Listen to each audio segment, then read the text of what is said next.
दर्द का रिश्ता होता है। दरअसल इंस्पेक्टर साहब, हमें उन लोगों के बारे में पता चल चुका है जो बाकीलाल का साथ देते हैं। बाकीलाल जी, ये सुनील तो आपके ऊपर बुरी तरह भड़का हुआ है। कह रहा है कि बाकीलाल धोखेबाज है। ससुराल में आया है क्या वो जो उसे नाश्ता खिलाऊंगी? आखिर ठहरा तो वो गुंडा मवाली। नहीं ना, है तो हमारे काम की चीज, है ना?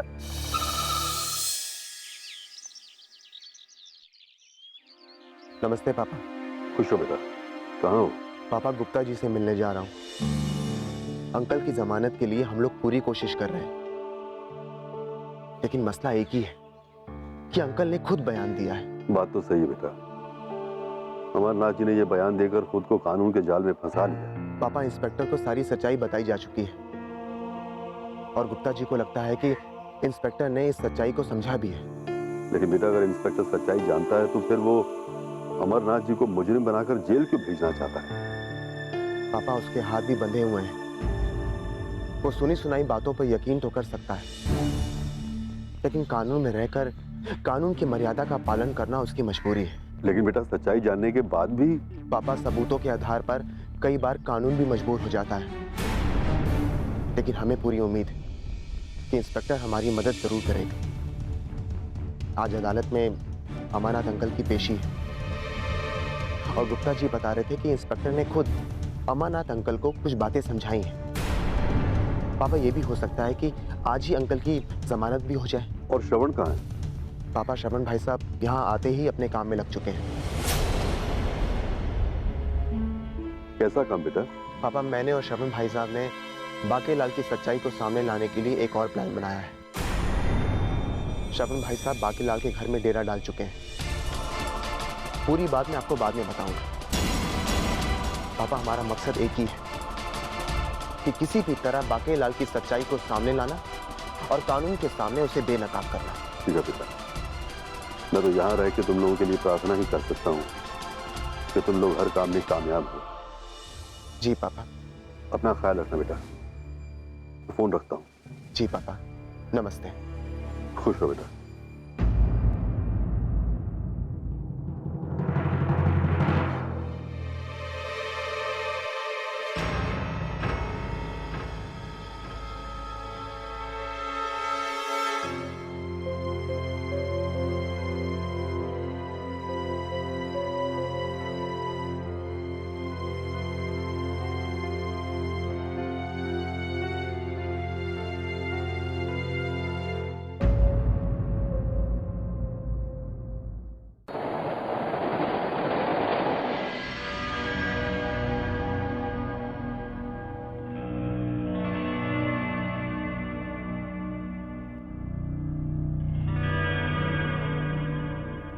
हाँ वकील साहब,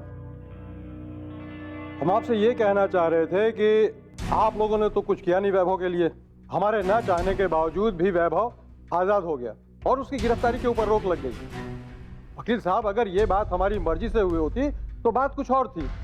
अरे ये तो सरासर हमारी हार है। हम आप लोगों को इतने पैसे क्यों देते हैं? इसीलिए कि ये शर्मिंदगी उठानी पड़े। मुझे ये बताइए कि आखिर मामला क्या है और वैभव की गिरफ्तारी के ऊपर रोक क्यों लगी? क्या वैभव को मैं मजबूर नहीं कर सकता या वैभव के ऊपर मेरा कोई अधिकार नहीं है? मैं वैभव को बता नहीं सकता, बात नहीं कर सकता? नहीं सुनना चाहते तो सुनिए। मैंने आपको पहले ही बता दिया था कि मेरा मकसद सिर्फ एक है, वैभव को झुकाना।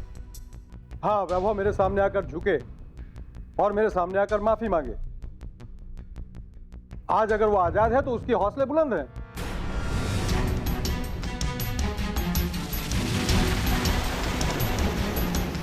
जी हाँ, जी जी जी। क्या बात कही आपने वकील साहब, बहुत अच्छा आइडिया दिया है।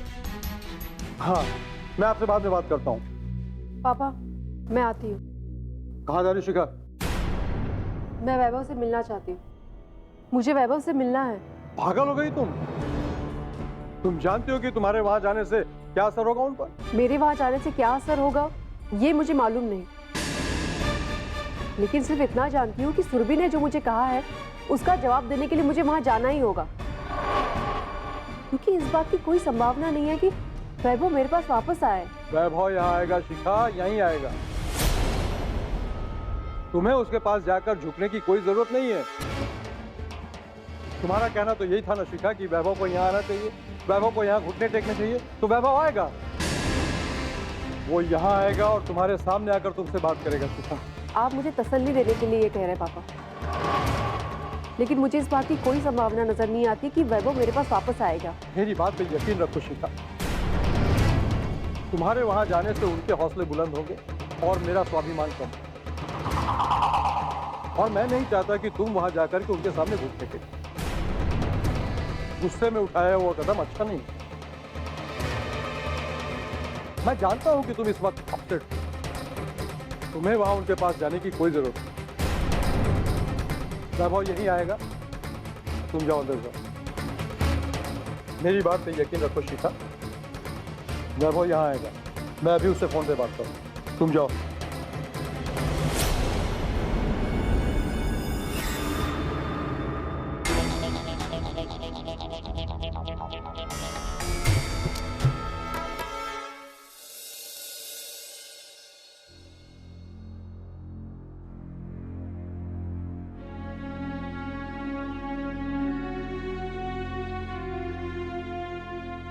क्या सोच रही है माँ जी? कुछ नहीं सुरभि, मैं तो एकदम हार चुकी थी, निराश हो चुकी थी बेटा। ऐसे लगने लगा था जैसे सब कुछ खत्म हो गया, पर जैसे कानून ने वैभव की गिरफ्तारी पर रोक लगाई, उसे बेगुनाह साबित किया, तो थोड़ा मन में विश्वास होने लगा। और वही विश्वास है, ऐसे लग रहा है जैसे वैभव के पापा को जमानत मिल जाएगी। भगवान पर भरोसा रखिए माँ जी, सब ठीक हो जाएगा। वैभव, क्या हुआ? पुलिस स्टेशन में बात हुई तुम्हारी? हाँ माँ, मैंने और गुप्ता जी ने इंस्पेक्टर से बात की है और उन्हें सारी बात बता दी है। और पूरी उम्मीद है कि इंस्पेक्टर सच्चाई तक पहुंचने की कोशिश करेंगे। पापा जी को जमानत तो मिल जाएगी ना? हाँ, पापा को जमानत भी मिल जाएगी और पापा भी कानून से बाइज्जत रिहा हो जाएंगे।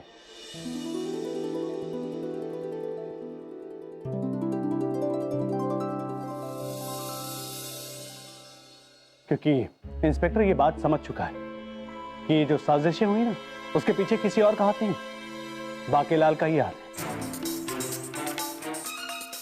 और मैंने इंस्पेक्टर के सामने श्रवण का नाम भी रख दिया है। श्रवण का नाम? क्यों?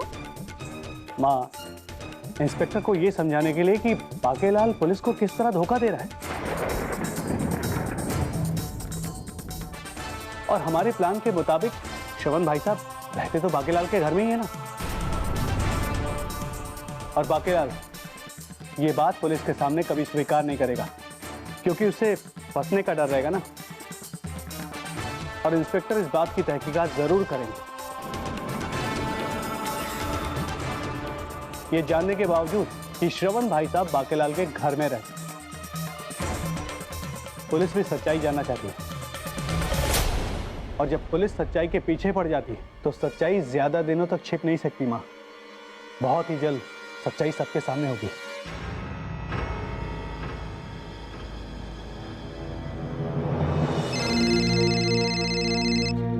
किसका फोन है? कालरा का फोन? बिल्कुल मत लेना, कालरा से बात करने की कोई जरूरत नहीं है। नहीं माँ, अगर मैं फोन नहीं उठाऊंगा तो उसे लगेगा मैं डर गया हूं, या इस लायक नहीं हूं कि मैं उससे बात ना करूं। मुझे जानना होगा कि कालरा ने फोन क्यों किया। कल तक मेरे दिल में उसके लिए बहुत इज्जत थी, लेकिन आज मेरे दिल में कुछ नहीं। मैं फोन उठाऊंगा। हेलो। मुझे उम्मीद नहीं थी कि तुम हेलो करके संबोधित करोगे।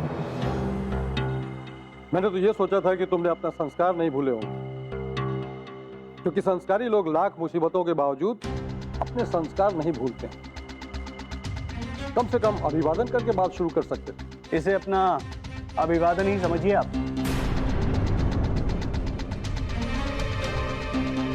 मैं अपने संस्कार भी नहीं भूला हूं और ये भी नहीं भूल सकता हूं कि आपने मुझे क्या दिया है।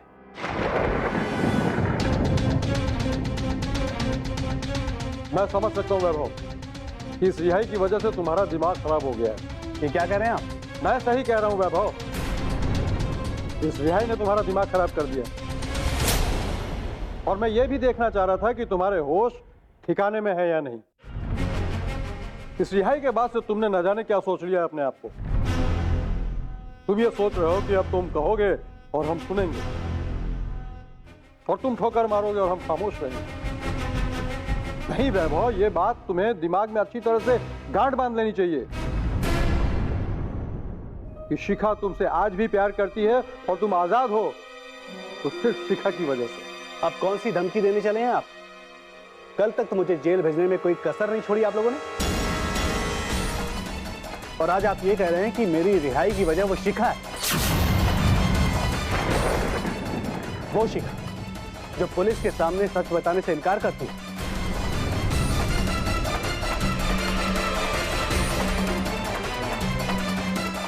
जिसने सच्चाई जानने के बावजूद मुझे जेल में सड़ने के लिए छोड़ दिया।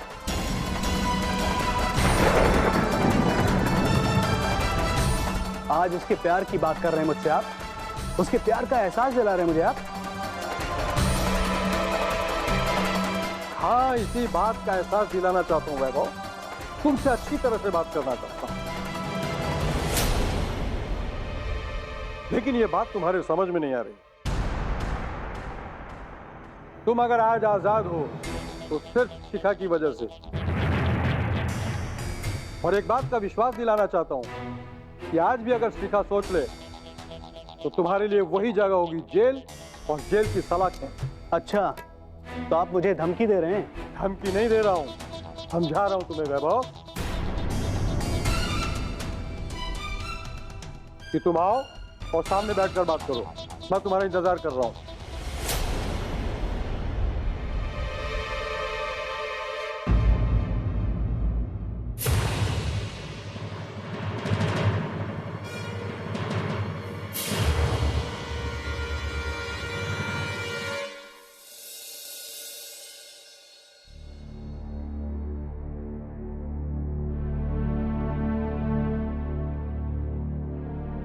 माताजी, आप किस सोच में डूबी हैं? कुछ नहीं बेटा। माँ जी की चिंता तो आप समझ रहे हैं ना? हाँ माताजी, मैंने भी थोड़ी देर पहले चंदन से बात की है और अब ऐसा लग रहा है कि जल्दी ही सब कुछ ठीक हो जाएगा। अमरनाथ जी गिरफ्तार जरूर हुए हैं, लेकिन पुलिस को सच्चाई का पता है। चंदन बता रहा था कि इंस्पेक्टर ने भी इस सच्चाई को समझा है, तो जाहिर सी बात है कि अमरनाथ जी को इस केस में सजा तो होगी नहीं। इंस्पेक्टर सच्चाई को सामने लाने के लिए सबूत की तलाश तो जरूर करेगा। लेकिन ये सबूत मिलेंगे कहाँ बेटा? क्योंकि ये बांकीलाल तो बहुत चालाक है। जुर्म तो खुद किया है और मेरे बेटे अमरनाथ को कानून के जाल में फंसा दिया। माताजी, अब बांकीलाल के फंसने की बारी है। बस ये समझिए कि बांकीलाल के पापों का घड़ा भर चुका है। वैसे श्रवण इस समय कहाँ है आप जानती हैं? कहाँ है? बांकीलाल के घर में। ये क्या कह रहे हैं आप? बांकीलाल के घर में? वो दुश्मन के घर में क्यों रहेंगे? दुश्मन का राज जानने के लिए उसके करीब जाना, उसके करीब रहना भी तो जरूरी होता है ना भावना। माताजी, चंदन बता रहा था कि बहुत ही सोच समझकर पूरी योजना बनाकर श्रवण बांकीलाल के घर पे गया है ताकि उस बांकीलाल का पर्दाफाश किया जा सके। सब लोग अपनी अपनी तरफ से कोशिश कर रहे हैं, लेकिन किसी को ये नहीं मालूम कि आगे जाके होगा क्या। माँ जी, आपको तो पता ही है, जो बुरा है उसका अंत बुरा ही होता है। हाँ बेटा, लेकिन मैं तो केवल इसी क्षण का इंतजार कर रही हूँ कि कब मेरा अमरनाथ वहां से रिहा होकर आ जाए। मुझे पूरा विश्वास है माताजी कि आपको ये खबर बहुत जल्द मिलेगी, शायद आज ही, क्योंकि आज अमरनाथ जी की कोर्ट में पेशी है और श्रवण का वहां जाना कोई ना कोई गुल तो जरूर खिलाएगा।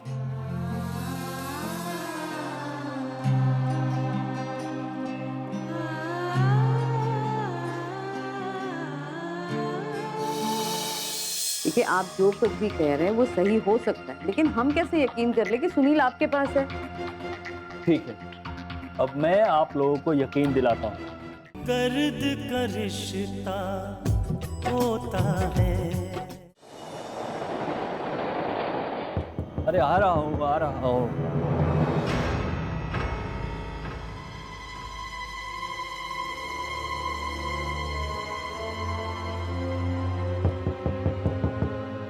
आया आया। आइए आइए बाकीलाल जी, आइए आइए। भाभी जी बैठिए, आप ही का घर है, बैठिए। अरे भाई घर तो हमारा है, लेकिन दरवाजा तो आपने लगा रखा है। अरे दरवाजा बंद करके क्या कर रहे थे? भाई इस घर में और कौन रहता है? आप ही तो रहते हैं या फिर हम लोग रहते हैं? बाकीलाल जी, दरअसल मुझे बचपन से दरवाजा बंद करके रखने की आदत है। ढोलिया साहब, मैंने आपसे कहा था ना कि एक बार आप मेरी सुनील से बात करवा दीजिए, मैं उसकी सारी गलतफहमियां दूर करवा दूंगा।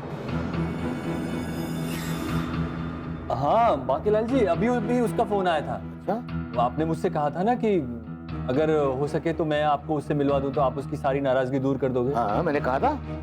लेकिन बाकीलाल जी, वो तो बहुत नाराज है आपसे, बहुत नफरत करता है। मुझे कह रहा था कि मैं गधे की शक्ल देख लूंगा लेकिन बाकीलाल की शक्ल नहीं देखूंगा। लेकिन आप चिंता मत कीजिए, मैं उसे मना लूंगा।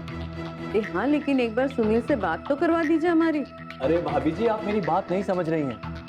बाकीलाल जी, जिस तरह से सुनील भड़का हुआ है, अगर उसे ये पता चल गया कि मैं आप लोगों के यहाँ रह रहा हूँ तो मुझसे भी मिलना और बात करना बंद कर देगा। देखिए, आप जो कुछ भी कह रहे हैं वो सही हो सकता है, लेकिन हम कैसे यकीन कर ले कि सुनील आपके पास है? ठीक है, अब मैं आप लोगों को यकीन दिलाता हूँ। भाभी जी, मैं आप लोगों को यकीन दिलाता हूँ। बाकीलाल जी, आप मुझे ये बताइए, क्या आपने सुनील से शिखा पर गोली नहीं चलवाई थी? पूछिए पूछिए भाभी जी से। हाँ, मुझे मालूम है कि ये सच है। अरे लेकिन उसके बाद की गड़बड़ी आपको मालूम है क्या हुई? अरे उसके बाद की गड़बड़ी ये हुई कि मैंने सुनील से कहा था कि शिखा के सर पे गोली मार, लेकिन उसने कहा मारी दिल। आपने क्या कहा था? मैंने कहा था कि उसके सर पे गोली मारना, लेकिन उसने दिल पर मार दी, और जिसकी वजह से हुआ ये कि शिखा बच गई और मेरा बना बनाया प्लान चौपट हो गया। सच है ना? अब बताइए, मैं ये कैसे जानता हूँ? मैं कैसे बताऊं कि आप कैसे नहीं जानते? क्योंकि मुझे ये सुनील ने बताया है। आपने सारा प्लान बनाकर सुनील को भेजा था और उसे समझाया था कि उसे कैसे कालरा की छत पर जाना है और वहां से लटक कर कैसे गोली चलानी है, ताकि जब पुलिस वहां जाए तो खिड़की के नीचे उसे किसी के कदमों के निशान न मिले, ताकि शिखा की मौत के बाद वैभव बुरी तरह फंस जाए। ये सच है कि नहीं? बोलिए बोलिए। अरे भाई, इसी काम के लिए तो सुनील को 2 लाख रुपए दिए थे। कितने रुपए दिए थे? 2,200,000।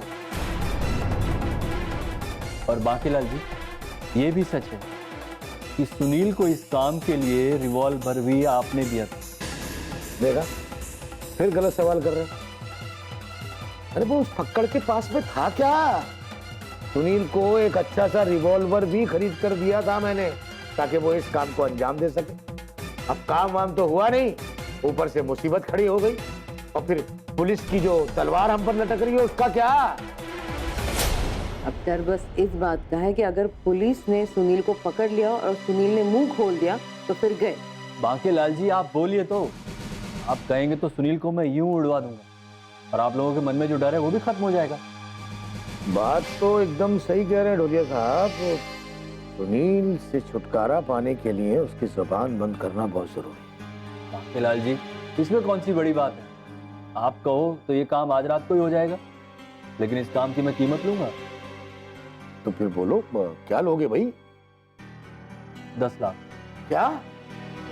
हाँ बाकीलाल जी, 10 लाख तो कम से कम होना ही चाहिए। लेकिन 10 लाख? एक छछूंदर को मारने के लिए 10 लाख रुपए ढोलिया साहब? बाकीलाल जी, ये उस छछूंदर को मारने की कीमत नहीं है, ये आप दोनों की जिंदगी की कीमत है। लेकिन 10 लाख फिर भी बहुत होते हैं भाई। अरे बांकेलाल जी, आपको मेरा पहला पैसा भी तो देना है, तो वही समझकर चुकता कर दीजिए। और मैं यहाँ दिल्ली कुछ कमाने के लिए आया हूँ, मुझे भी तो कुछ कमाने का हक है ना। बांकेलाल जी, आप सोच लीजिए और सोचकर मुझे बता दीजिए। हाँ, अब सोचना तो पड़ेगा ही। चलो भाई नैना, चल के सोचते हैं। ढोलिया साहब को 10 लाख रुपए देने हैं, कैसे दें अपने हिसाब से।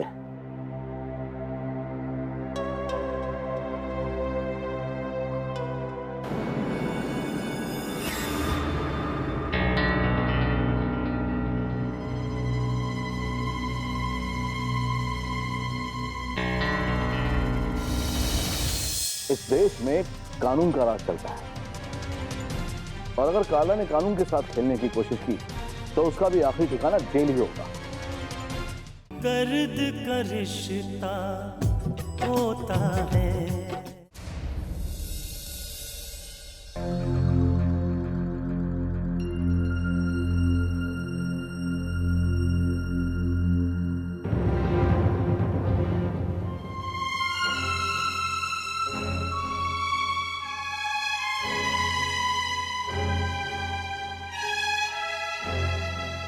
क्या बात है भाभी, आप लोग इतना परेशान क्यों लग रहे हैं? बात कुछ ऐसी है केदार भैया।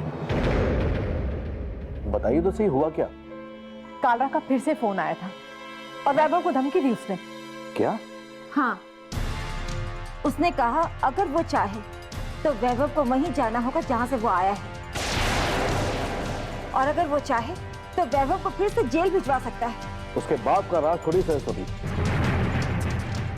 इस देश में कानून का राज चलता है, और अगर काला ने कानून के साथ खेलने की कोशिश की तो उसका भी आखिरी ठिकाना जेल ही होगा। आखिर चाहता क्या है वो?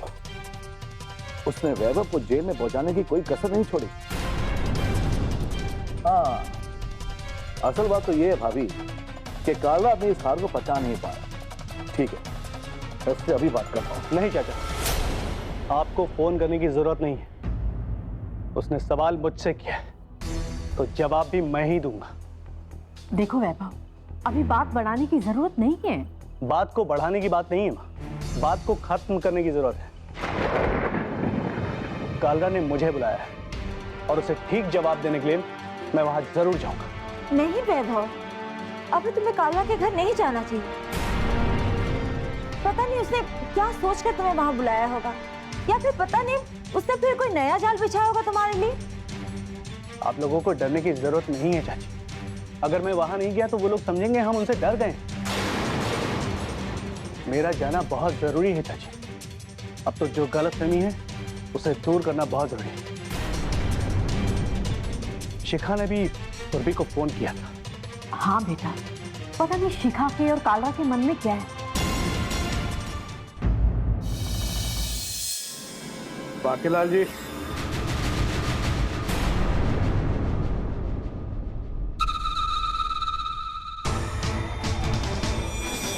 मैं तुम्हें ही जवाब देने आई हूँ शिखा।